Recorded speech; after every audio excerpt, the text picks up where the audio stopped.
Welcome to Making Worlds, conversations about imagining otherwise.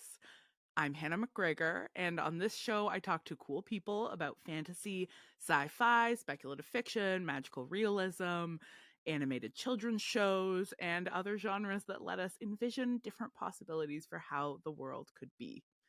Today, I am talking with Crystal Gem and beloved friend Cynara about the animated series Steven Universe.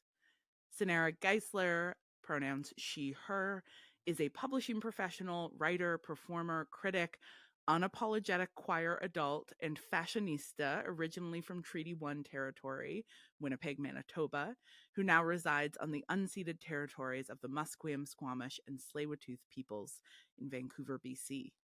Her writing and criticism have appeared in outlets such as Le Taillis, Bust Magazine, The Vancouver Sun, Poetry is Dead, G's Magazine, Subterrane, Geist, and Event, as well as textbooks and in anthologies. She's a frequent guest on the podcast Pop This and has also appeared on Can't Lit, Secret Feminist Agenda, and Retail Nightmares. In this episode, we are going to talk about what is radical and exciting both in the series, Steven Universe, and also in how it was created. So with no further ado, welcome, Cynara.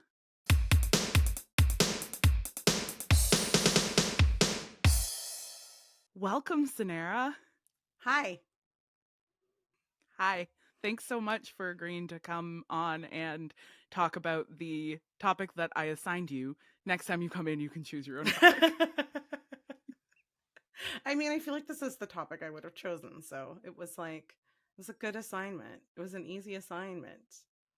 This is maybe in some ways a backdoor pilot to the podcast I've always wanted to make with you, where we just rewatch the entirety of Steven Universe and dissect every episode. It's such a good idea. It's such a good idea. It would just be so much fun for us both. And I am told that it is available now on Disney Plus, like all of it. Whoa. So... Okay. Well, recording canceled. I'm gonna go. For a long time, you just had to find it through means. You know what I mean? So Yeah, I do know. Okay. Well, let's start off by can you tell the folks a little bit, for people who haven't watched it, what Steven Universe is and why you love it? Sure. It's an animation series that aired for 5 seasons on Cartoon Network. It also had a spin-off in a Steven Universe movie, as well as Steven Universe Future, which was a mini series that continued the events of the original series. Because it's a Cartoon Network show, I'm pretty sure each episode is like 15 to 20 minutes. They're short little nuggets of episodes. And the basic premise of the show is Steven is, when we start the show, is an 11-year-old boy. He lives in Beach City, where he is taken care of by 3 guardians who are the Crystal Gems. They are, it sounds more complicated when I explain it, but it makes a lot of sense when you see it. It makes perfect sense. They're just his cool lesbian aunts who are taking care of him. They're rocks who project holograms of themselves that look like humanoid women. And they're taking care of this little boy who is half human, half gem. Also in the mix is his father, Greg, who owns a car wash in the town and lives in a van. So a very non-conventional setup for a cartoon, which is part of the... And Steven lives with his aunt. Yes, he doesn't he live lives. With his so dad, Steven lives in the gem temple with like a beach house tacked onto it. So it's like 1,000-year-old temple with just like a little cute little beach house tacked onto the side. Just tacked on there. And what I consider maybe an ideal upbringing seems to be. Yeah. I also want to have been raised by 3 magical lesbians. It's really good. And then the other thing I would argue too is that the show is actually a musical. So I don't think that's the first thing that people talk about when they talk about the show, because it is technically a sci-fi fantasy show, though set on Earth. But yeah, it's as we go along, it becomes more and more musical. And each episode tends to have at least one original song. And there's an entirely musical episode as well, which is delightful. A really wonderful episode. And this is in part because Rebecca Sugars, the creator, is also a musician, yeah? Yes, she is. She has her own little EP that came out a little while ago called Spiral Bound, which is lovely. But yeah, so she started on Adventure Time and started writing shows when she was on Adventure Time, and then knew that music was going to be a component of this show.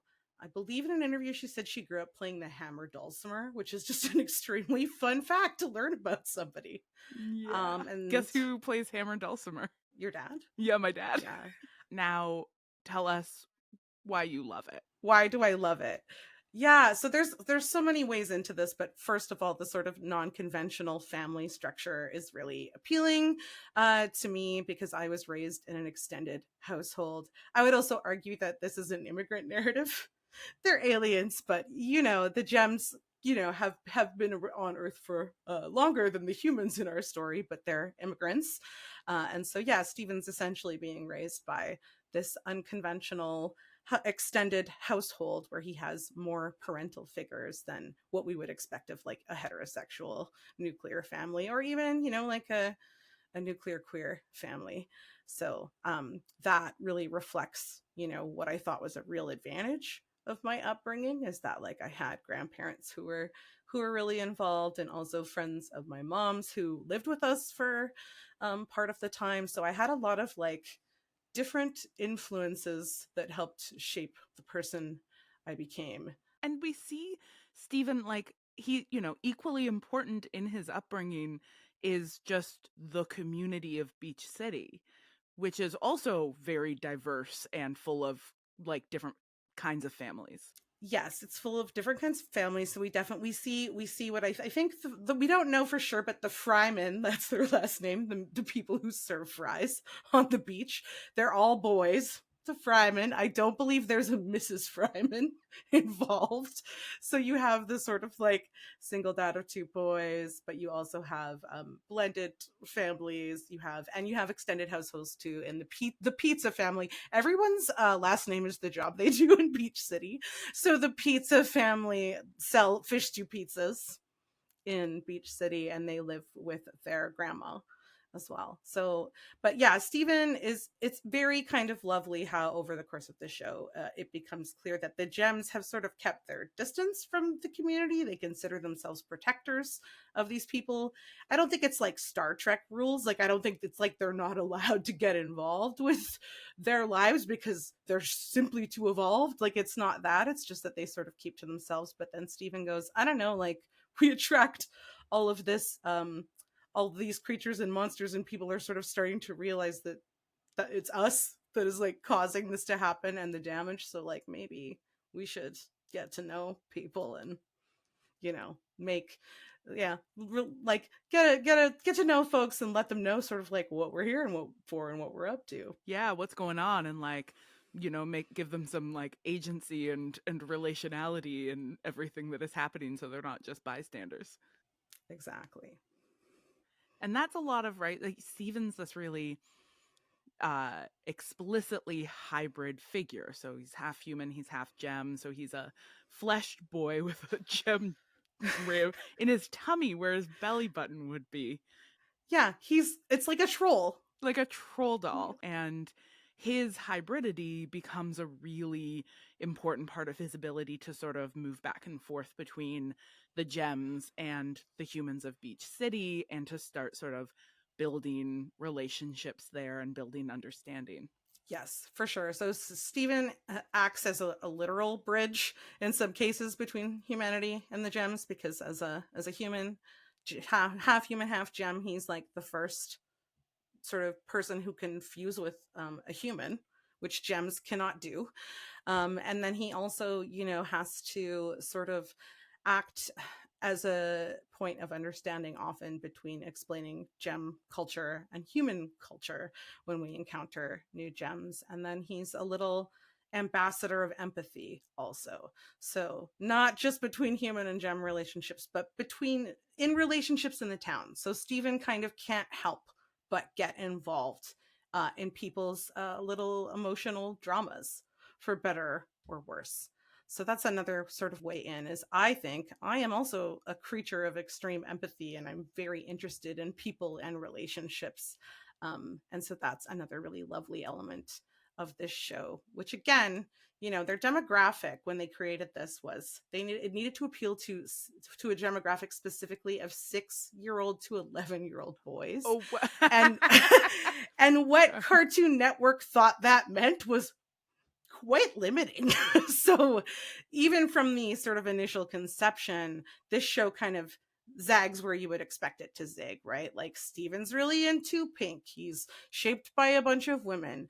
The main thing he's interested in is people's feelings. So, it's like we're making a and show singing little and songs. singing little songs and playing his ukulele and like eating jam with his friends. Like it's very wholesome. And that's also partly, I think, what draws me to this piece of media so much is it has a generous spirit just baked into its very conception, right? Like she went into this project going, actually, I'm going to think more generously about what I think 6 to 11-year-old boys would enjoy. And in fact, I think things that would appeal to them would appeal to a whole bunch of other people. And so that's another sort of thing that I think you can just, when you start to watch the show, you feel this like real sense of optimism throughout, at the same time that it can tackle serious topics and have, gross bits of action. Yeah. Um, Yeah. Yeah. Yeah. And it yeah, does that thing that good children's media does where it sort of grows up with its viewers. So Stephen is also growing up as the series continues, and you get to see him move from quite small stakes um conflicts in the first season up to like increasingly complex and messy um and adult and challenging themes as the show continues. for sure. Like we go from sort of like, I'm trying to access my powers and I accidentally turned all my fingers into small cats, to to like I now have complex PTSD from an extremely difficult battle I had to fight, and learning the truth about my complex ancestry that involves a whole lot of genocide. So like we really go on like quite a journey of from the micro to the macro, and it's really really artfully done. Yeah. Yeah. So you mentioned that one of the things that makes Stephen unique is that he can fuse with humans. Hmm. Um, and I think the concept of fusion is one of the things that makes this show itself very unique and also like profoundly queer. Um, Yes. so can you explain what fusion is? Yeah. So in gems can, when they have a like ideally stable relationship with each other, they can sort of like sync up and dance. They do a little dance and they join together and they form a different gem. So when ruby and sapphire come together, they form garnet. And that gem is a combination of the two of them, but also its own entity. So it has the sort of thoughts and feelings of both, but they exist in this new being. And it's just a very like special, sort of like sacred, lovely thing. And more than like, and gems can form like multi-gem fusions. So if 4 or 5 gems had a team working relationship and the situation called for it, they could fuse together in a much bigger gem that had all their collective like strengths and knowledge. And yeah, it's a really sort of beautiful idea of a consensual joining. But it can also be we sort of, as the show goes on, we learn that the gem homeworld has a really different idea of fusion, which is that only gems of the same type can fuse together. Yeah. And they So the fuse show, together in order to be more, the Gem Society is quite imperial and militaristic. yes, So their fusion is functional rather than functional, not about love or interest in each other or deepening a relationship. And so the fusion that we encounter in on Earth at the beginning of Steven Universe is very, very different than what we learn Gem Homeworld's idea of that is. And in fact, the idea of two different gems fusing together is it's like an abomination to them. and living as a fusion. And living. Yeah. So Garnet, this is a spoiler, but we learn that Garnet is Ruby and Sapphire in the show, and that they have such a lovely relationship that they choose to be Garnet all the time. So there are moments when under duress, essentially, they are split up. And then they have to find their way back together. But like Garnet is a decision, a conversation, a relationship, and it's a very, I think, inherently it's one of the ways that the show early on is trying to sort of make space for radical queer ideas about relationships. Yeah. Yeah. And this beautiful way that choosing to begin with Garnet as a character that we, alongside Stephen, encounter as Garnet, just as she is and who she is, and that we, at the same time, Stephen finds out that she's a fusion. We find out she's a fusion. And we don't find out that that is a thing that is stigmatized until later. And it Yeah. it is so like resonant with that experience of growing up as a kid in the kind of family you grow up in, just thinking like, cool, this is what families are like. And like you often don't find out until later that people are like, actually that's a bad way for a family to be, or a bad way for a person to be, or like it's not appropriate. And you're Yeah. like, but this is just who she is. Yeah. um and that as an entry point, it places the the version of fusion that Stephen and the Crystal Gems are interested in at the heart. It makes it almost sort of the normative version of what fusion can be. And then we find Yeah. out later that, like, that's frowned upon. That's frowned upon. And in fact, like, the only place Garnet could safely exist was on Earth, right? Like, not on Gem Homeworld. And obviously Steven loves fusion, because as soon as he learns about it, he is obsessed with having Amethyst and Pearl fuse into a giant woman. And that's all there's a whole song about all he wants to do is see you turn into a giant Giant woman. woman. And, which is the reason why Cynara and my ukulele duo is called A A Giant giant Woman. woman.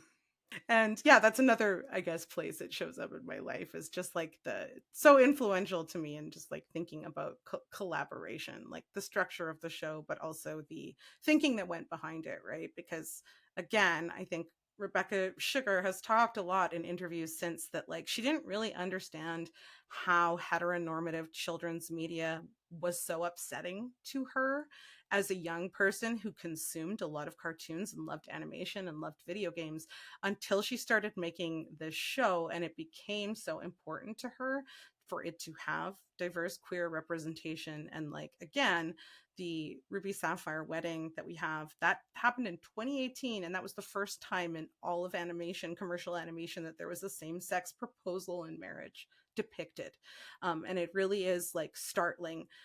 Like, she has said in interviews that like it would basically take 100 years of super gay weddings in animation to like achieve parity with the existing body of work in terms of heteronormative representation, right? Because Minnie and Mickey are allowed to kiss all the time, They right? get Like, she married just talks about constantly. They're they're getting constantly married. getting married.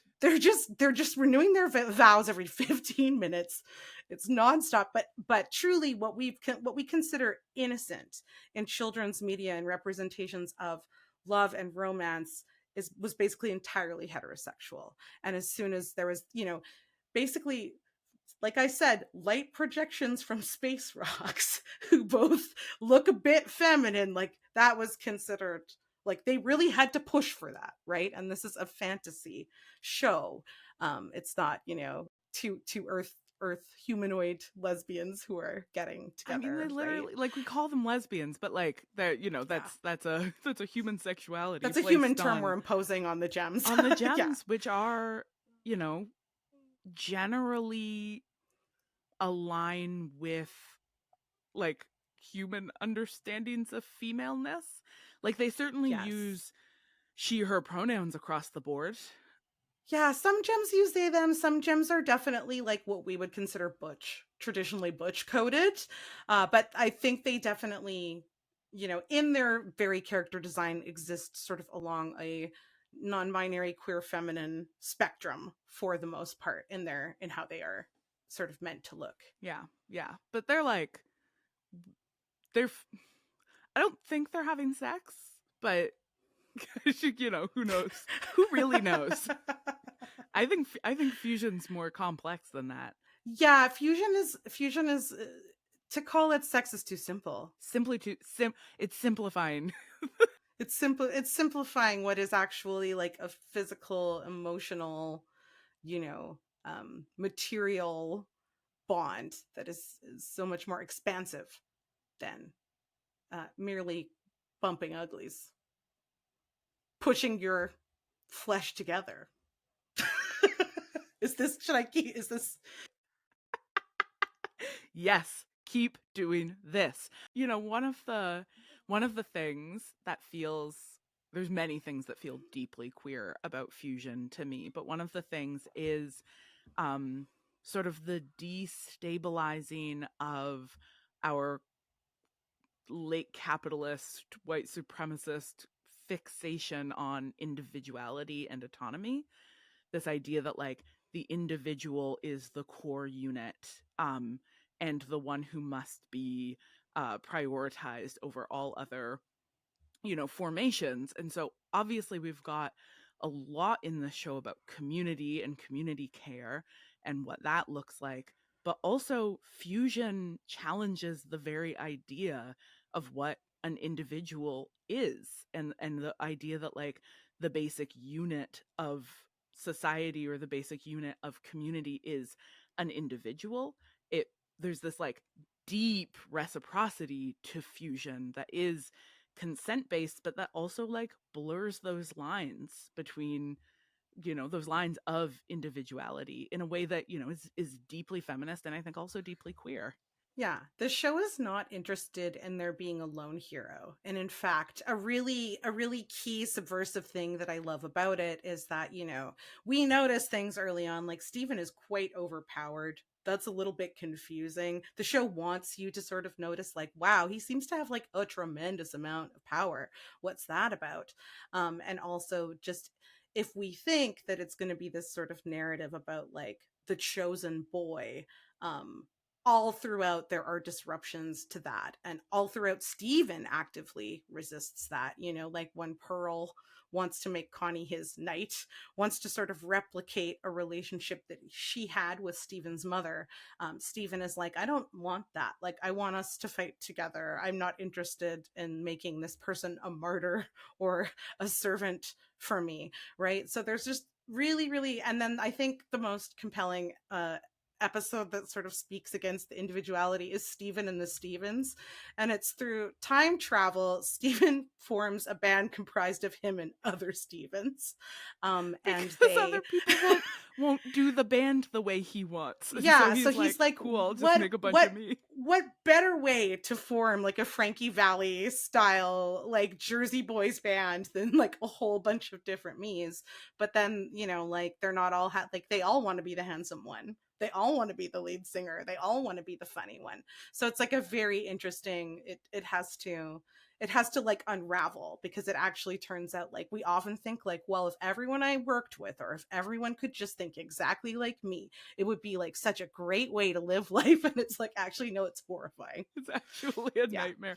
Yeah, and that insistence on um the diversity is actually a strength. It comes through in that model of fusing that the crystal gems do, as opposed to the sort of militaristic fusing that Yeah. the gem society does, where it's like all just more gems of one type. It comes through, another character we haven't talked about yet is Amethyst, who I love really deeply. And Amethyst is um like kind of a disabled character, right? That Yeah. she's flawed compared to what, like, amethysts are supposed to be soldiers.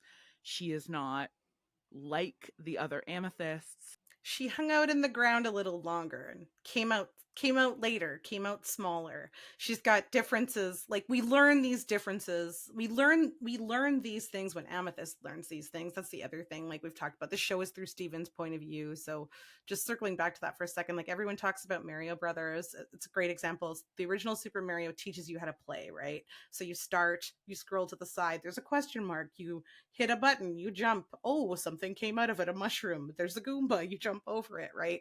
The show is through Steven's perspective. So like we don't know anything he doesn't know. So we don't like interpret gem symbols right away because Steven doesn't interpret gem symbols right away. But as the show goes on and we meet homeworld gems who are antagonists, they offer exposition as to like what is wrong with these gems, why they're different. And so we learn about amethyst's differences. And another queer aspect of the show too is we get gems who opt not to fuse. Like they either have a traumatic relationship with fusion, or they're or we can think of them as ace, like they're just not interested in it.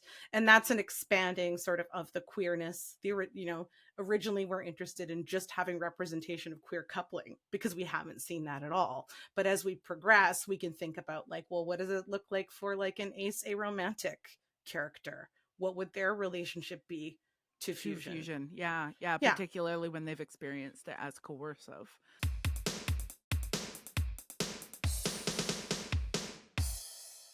All right. So, second question, Cynara. How does this love of Steven Universe, how does this show up for you in your life?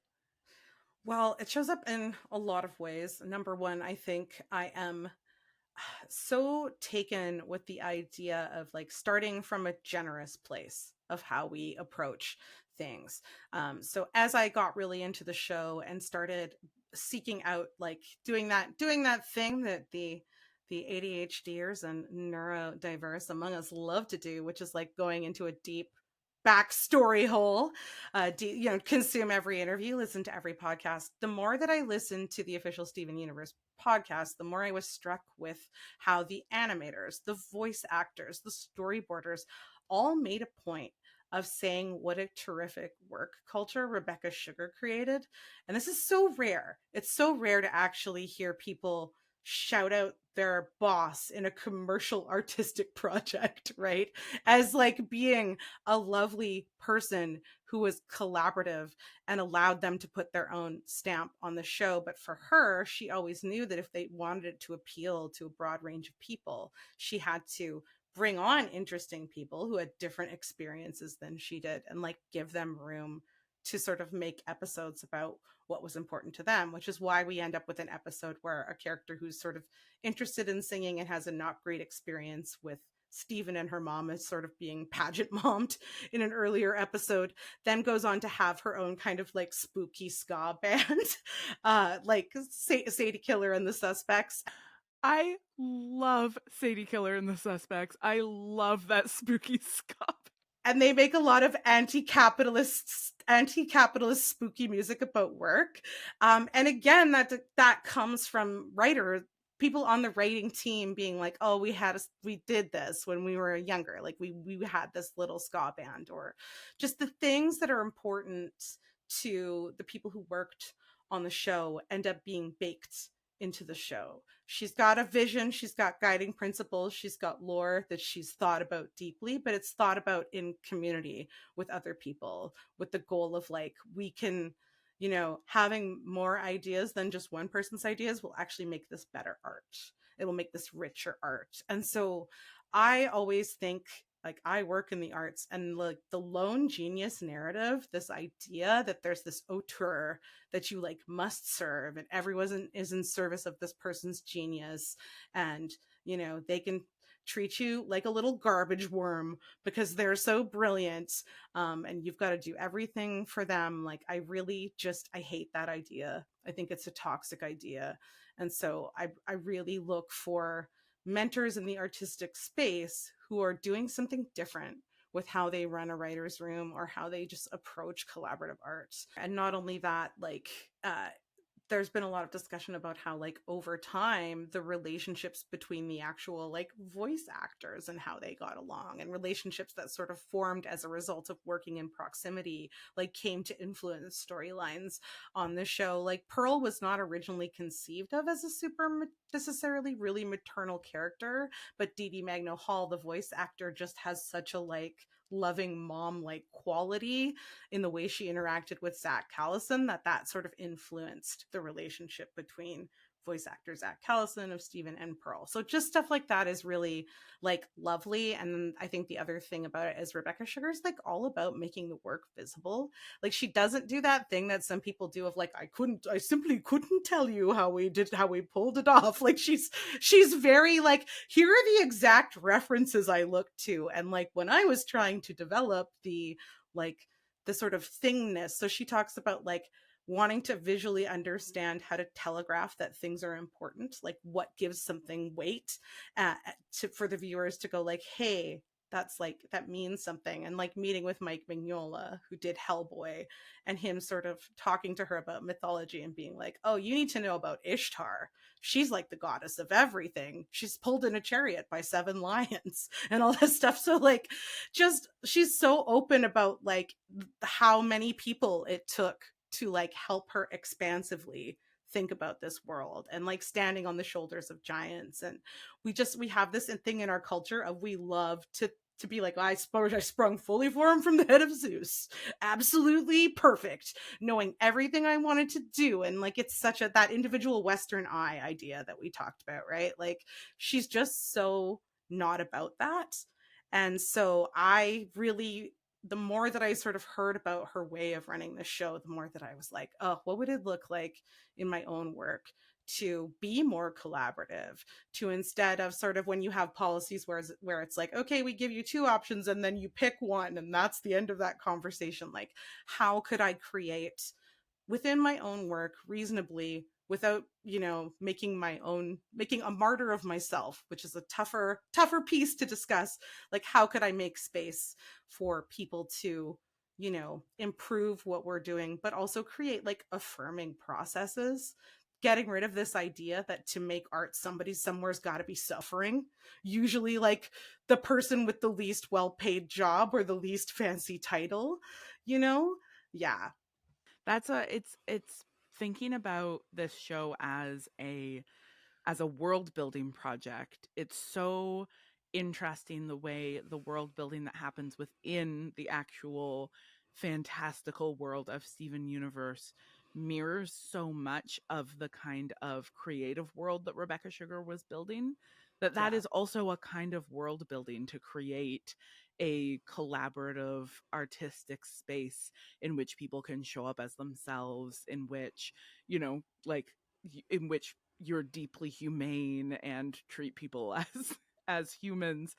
And it is also um present in both the show and I think in the story of the show's creation, that at some point, if you are going to protect the people you care about from the violence of the world, bad things might happen to you. And Yeah. that's part of the sad thing of it too, right? Is like, it was very, very hard for her to make this show.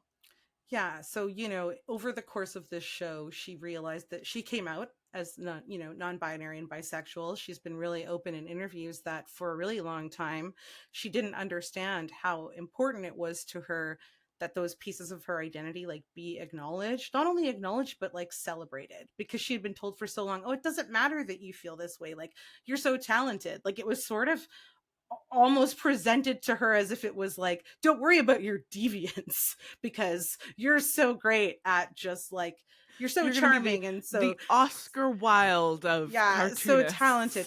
cartoonists. And she was like, after you make hundreds of episodes of something on this topic, you kind of start to realize, oh, actually this bothered me that I didn't see this representation. And she's also been very open about like the standards and practices notes that she got on any time she was trying to do queer representation, and like how hard she had to fight for that to eventually happen later in the show, and like the mental health toll of that. So we know that as she created this beautiful space for other people, she was absorbing a lot of damage from forces outside who now acknowledge that what she did was incredible. And they basically, when they have meetings, like Ian Jones Cordy, now her husband, but also a co sort of brainstormer and producer on the show has said, like, I go into development meetings now and they basically describe Steven Universe as the show they want people to be making, right? Like this show that they had to fight so hard to make. They're like, well, we want it to like be for boys, but also appeal to teens and tweens and maybe adults, and also have an extensive lore. And maybe there's like some diverse queer characters in it. That's the kind of show we're looking for, right? And it's like, it was such a tall order to pitch this thing, right? And to like get it made. And there were so many, Rebecca Sugar had to really go to bat to do what she wanted to do in the 5 original seasons of this show. And it's not, and so it's really interesting to me that in future, Steven Universe future, and even the movie to a certain extent, she then explores like the cost of being yourself, or the cost, you know, like, and that, so it's like, even as the show is really optimistic, there is sort of like there's a price to that when you live in a world that can often be really mean, right? And maybe isn't totally caught up with your vision of things. And so, you know, that's not to be, I think that is a tightrope that we all have to walk. Like those of us who want to make change, you know, in spaces we're in. So a really concrete example is I can remember being like a young book publicist and being really excited and taking a trans authored memoir to the Globe and Mail in like one of my early meetings. So let's say this is like around 2011, and dead ass. Am I allowed to say dead ass? We require swearing as part of the show. The then books editor at the Globe and Mail said to me, sounds interesting, but CP style dictates that we would never be able to review, interview, or cover a book where an author used they, them pronouns. Like he just was like, this paper of record will simply never do this. And I was like, what? It can't like, be done. It just can't be done. Impossible. The vocabulary doesn't exist. Like, is language not flexible?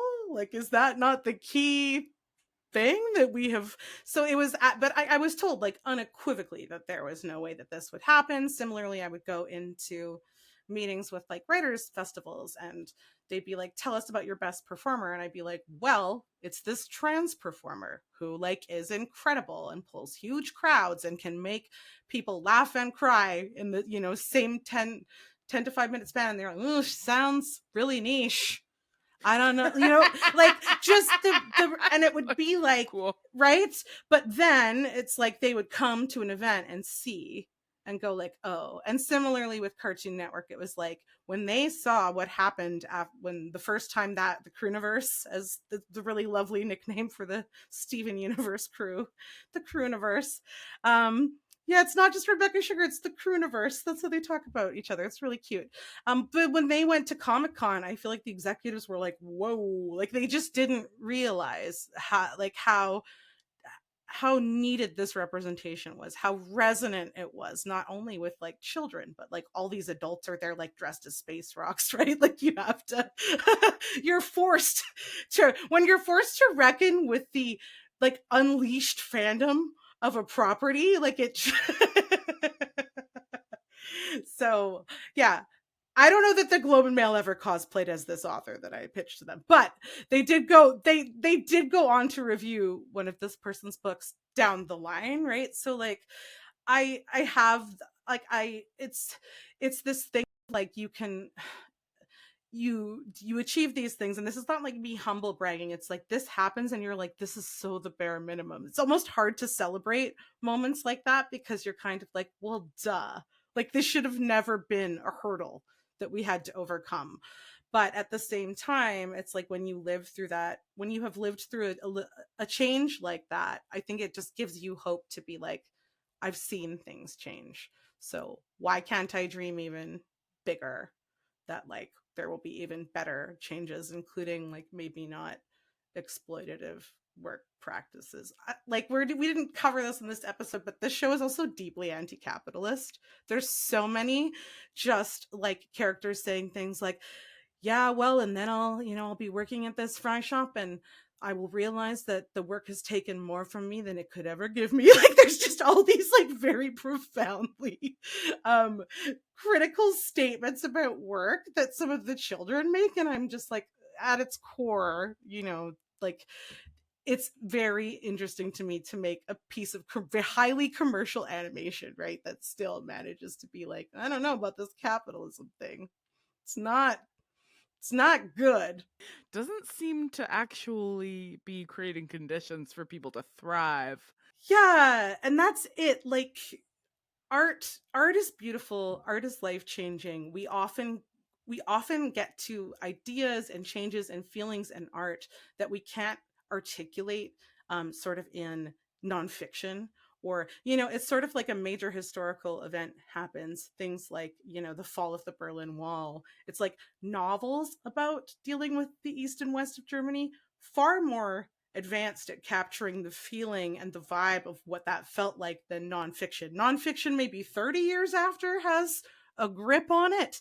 And so I think art is always the leader here, in the way that things need to change, and we need space before we can really reflect on like how that has changed. And that's the interesting thing about this show, is we just had the 10-year anniversary of the first season in 2023, so we really can see how it changed the landscape for showrunners, like the showrunner of Shira, for example, and what people were allowed to make because Rebecca Sugar like got to do this thing. And then you can then, as a creator, point to it and say, well, look, there was a a same-sex wedding and proposal in this, so it's been done, it's not a big deal in it. So it's like you are, it feels like a small thing that you achieved, and you can't, I guess, solve all of the problems of an industry with one victory, but it's important to hang on to the fact that those moments like reverberate more deeply than we may know, right? Yeah. Yeah, and to celebrate those small wins that you recognize both are small and are, would it really mattered to you as a kid. It's not like dusting off your hands going like, well, we got now that one trans book has been covered in Canadian media, we can all rest easy. Like, it's not like that. But at the same time, like, when you think about the absurd barriers that people have encountered, and it's like not even that, the talent, just people who are like me. I'm out here, for all they know, a straight a straight like white lady, just who's like, they're comfortable being around, and even then they're immediately so uncomfortable, right? So it's like using whatever white straight privilege I can muster to like try to push these things forward. Like, it's not that I think I achieved something so huge. Like, the art is the huge thing, but it's important to sort of realize that like it is actually collaboration, and everyone who sort of helps to move these things along. Like, we allyship is really important. So I also try to think about that. I try to think about not speaking for artists, but like, how will I be the best ally in this situation? Like, what does it look like to be allied to this work? Does that make sense? I hope it does.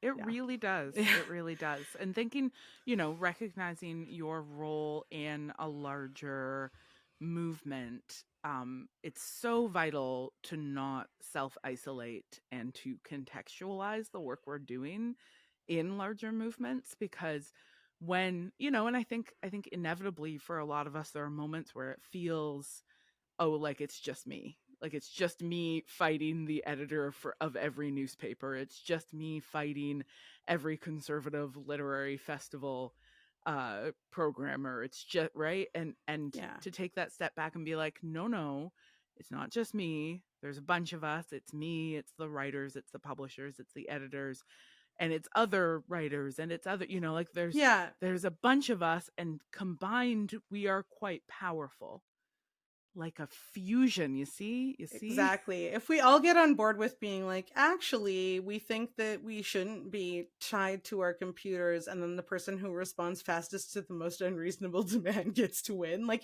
if we decide that maybe that is like not a way we collectively want to do the thing, and someone who has a little bit more power is like, actually, it's not how we work here. We don't really consider this an industry standard. Then someone who's being overworked can like kick that up the chain. Do you know what I mean? Like, trying to figure out your moments for that. And sometimes you end up collecting allies that you didn't think you would have too, when you sort of like take that chance to treat someone like a human, and acknowledge like, hey, this is a difficult situation we've been put in, or whatever, right? Like, just trying to infuse more humanity, and remember that the people I'm dealing with are humans first, not like not like how do I put it? Not like snakes or ladders, right? Like that way of moving through the world where you're like, this person is a ladder who's going to help me get what I want. This person's a snake, like they're going to block my way. Like I do think this sort of ideas that we have about ambition and how to get things done can really sort of like be dehumanizing. So I try to think that most people that I'm dealing with are not waking up in the morning and going, ah, ha, ha, ha, ha, how can I ruin as many lives as possible today by being so difficult? Like maybe a small percentage of the population. They're not thinking that way, but they're sure acting that way.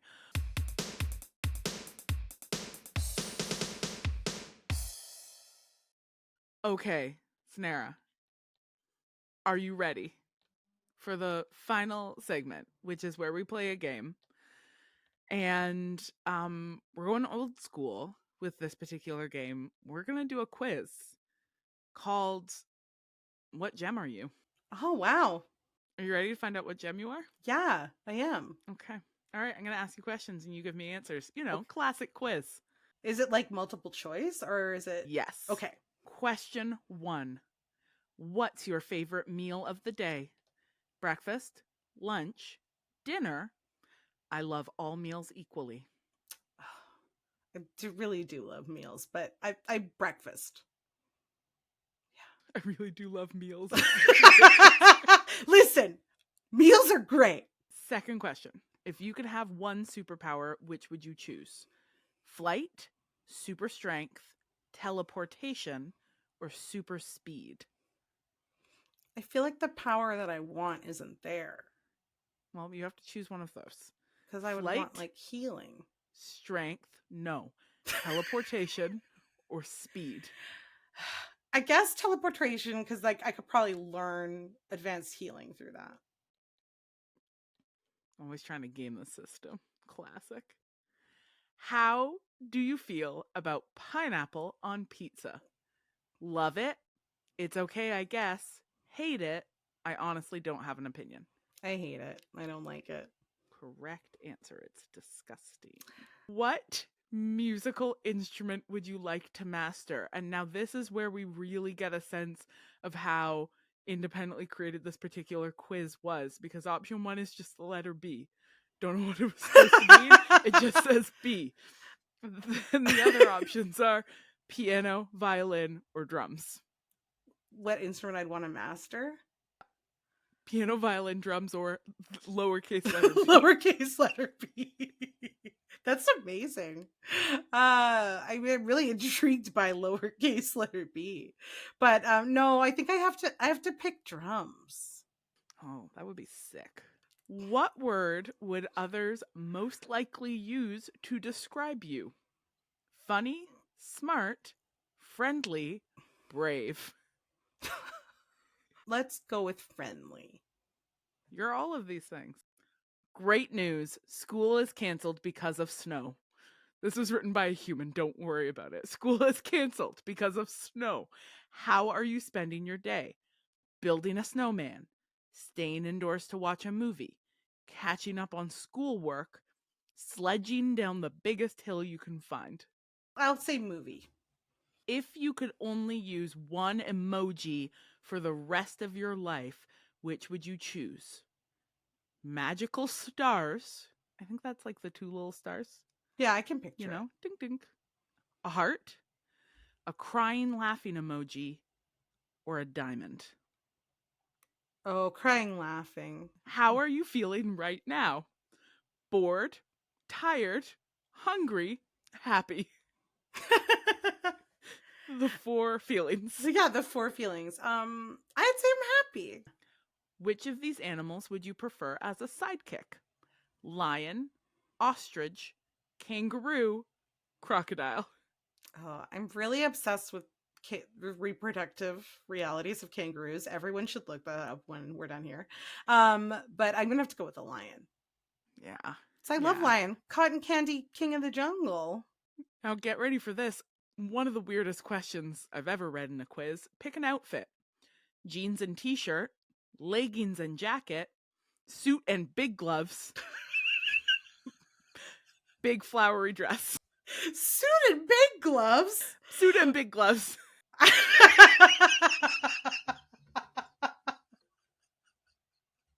Was this quiz was like written by a Disney character, like an OG Disney character. Big glove is like such a tell.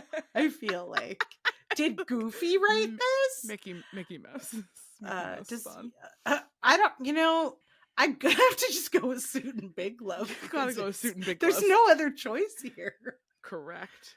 Pick a weapon. Shield, trident, sword, gem rejuvenator. Oh. Gem rejuvenator. Oh, here's another classic question. Do you have any special talents? Super intelligence. I can stretch my body into weird shapes. Shape-shifting. Different. Those are different. Yeah, like, or I can listen. Super intelligent. One is like hypermobility and one is shape-shifting. I can stretch my body into weird shapes. Yeah, absolutely. Okay. Shape-shifting, or option 4. Yep. Exclamation mark. Do you have any special talents? Yep. Yeah, that's the one I'm gonna pick. Yep. How old are you? About 15. 6,000 years old. 7,000 years old. Nobody knows. Nobody knows. Which of these is the most important to you?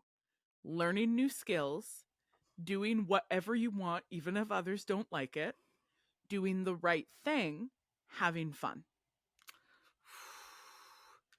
I want to believe that doing the right thing and having fun can just be mutually inclusive.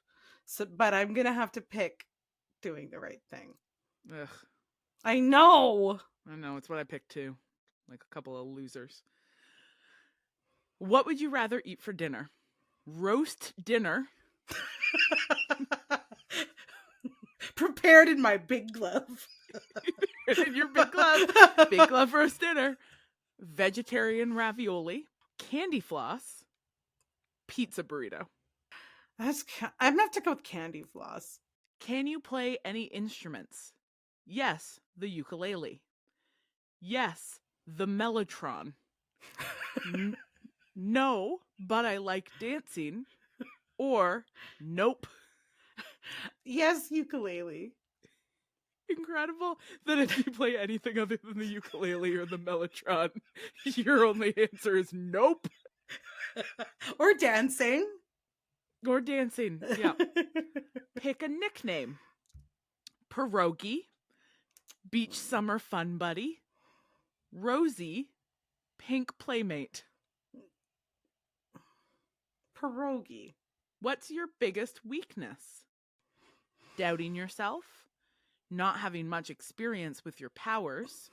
Getting angry easily. Standing on Lego in bare feet. Probably doubting myself. Pick a quote. If every pork chop were perfect, we wouldn't have hot dogs. Yes. You can't just make everything better by singing some stupid song. Humans just lead short, boring, insignificant lives. I'm not overreacting. Oh, I have to pick if every pork chop were perfect, we wouldn't have hot dogs. Do you want to know your results? Yeah, I do.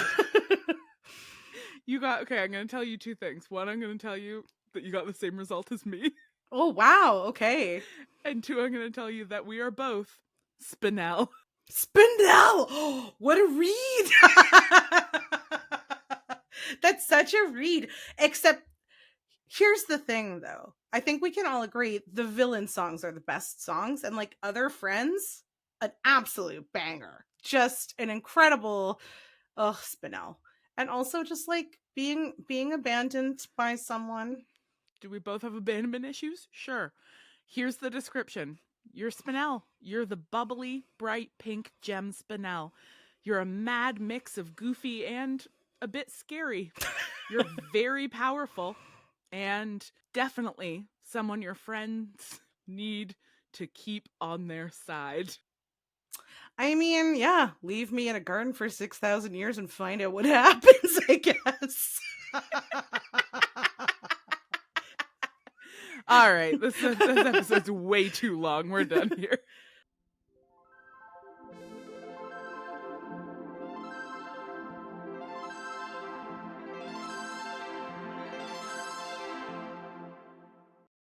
Making Worlds is a Witch Please production. Thank you to our wonderful patrons for making this show and Material Girls possible.